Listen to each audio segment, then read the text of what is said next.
Morning dear students and respected parents. तो बेटा आज की क्लास में हम पार्ट नंबर 4 रीड करेंगे जिसका नाम है मीठे फल। ये कहानी है एक। तो आइए देखें। एक बार महाराजा रंजीत सिंह अपने अंगरक्षकों के साथ शिकार खेलने के लिए जा रहे थे।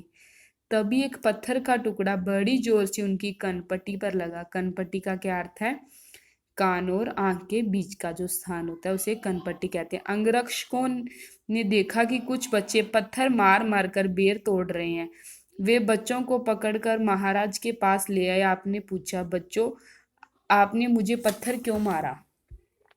एक बच्चे ने डरते डरते कहा, महाराज हम तो बेर तोड़ रहे हैं, यह अचानक आपकी आ लगा, हमें क्षमा कीजिए।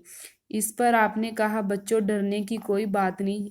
जब एक बेरी पत्थर खाकर तुम्हें मीठे मीठे बेर देती है तो क्या आपका महाराज पत्थर खाकर आपको सजा देगा? नहीं, मैं भी तुम्हें कुछ दूंगा। उन्होंने अपने अंगरक्षकों से बच्चों को मीठे मीठे बेर तथा मिठाइयाँ देने को कहा। बच्चे बेर तथा मिठाइयाँ लेकर हंसते खेलते चले गए। तो ये महाराजा रंजीत सिंह से रिलेटेड कहानी थी कि कैसे उन्होंने बच्चों को प्यार से समझाया और उन्हें बेर और मिठाइयाँ दी। तो आइए बुक वर्क देखें।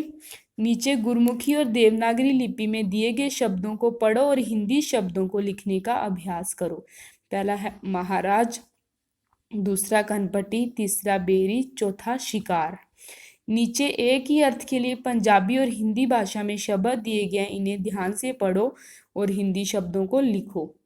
पहला है सिंह, दूसरा अंगरक्षक, पत्थर, समय, क्षमा, एक।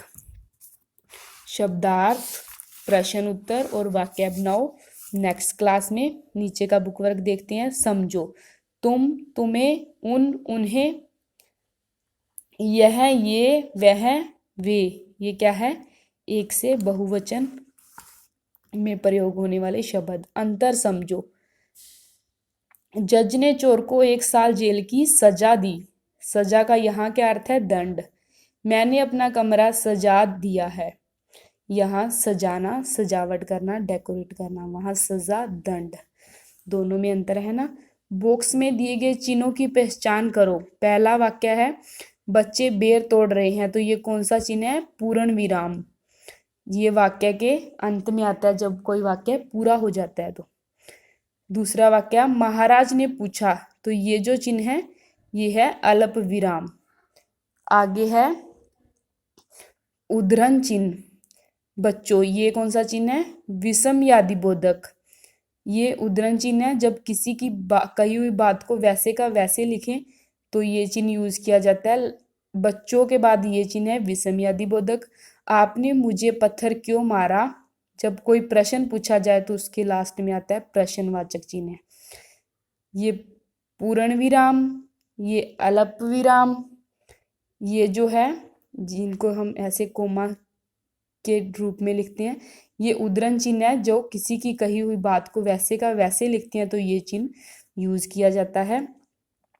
ये विषमयादि बोधक, ये खुशी, शोक, घृणा आदि भावों को प्रकट करने के लिए यूज किया जाता है।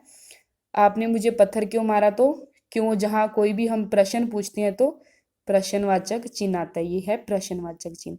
तो ये था हमारा बुक वर्क। नेक्स्ट क्लास में नोटबुक वर्क। आपने अच्छे से लेसन को और बुक वर्क को रीड कर लेना है। Thank you. Have a grateful day.